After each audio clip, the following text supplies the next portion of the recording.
தொடர்பான ஒரு முக்கிய அறிவிப்பை மத்திய அரசு வெளியிட்டுள்ளது. ஏபிஎல் ரேஷன் கார்டு வைத்திருக்கும் குடும்பங்களுக்கு இந்த அறிவிப்பு அதிர்ச்சியை ஏற்படுத்தியுள்ளது.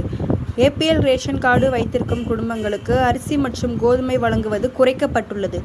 முன்னதாக இந்த குடும்பங்களுக்கு அதிகளவு ரேஷன் வழங்கப்பட்ட நிலையில் இப்போது இந்த அளவை அரசு குறைத்துள்ளது. அரசு தற்போது வெளியிட்டுள்ள அறிவிப்பின் கீழ் ஒரு குடும்பத்திற்கு 15 கிலோ கோதுமை மற்றும் 20 கிலோ அரிசி மட்டுமே கிடைக்கும்.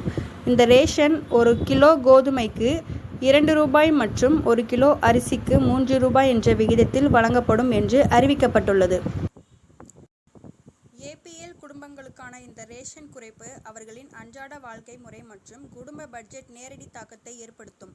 வறுமை கோட்டிற்கு கீழே வராத இந்த வகுப்பினர் அவர்களின் வருமானம் மாதாந்திர செலவுகளை அவர்களால் தாங்கிக் கொள்ள முடியாத அளவுக்கு அதிகமாக இல்லை. அரசால் வழங்கப்படும் மலிவான ரேஷன் அவர்களுக்கு சற்று நிவாரணம் அளித்தது.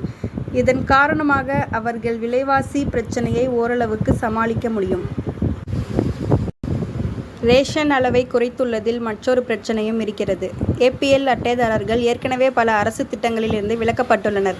இப்போது ரேஷன் அளவும் குறைக்கப்பட்டுள்ளதால் மத்திய அரசு அவர்கள் அரசின் உதவிக்கு தகுதியற்றவர்கள் என்று கருதுவதோடு இது நடுத்தர வர்க்கத்தினரிடையே அரசுக்கு எதிரான அதிருப்தியை ஏற்படுத்தலாம்.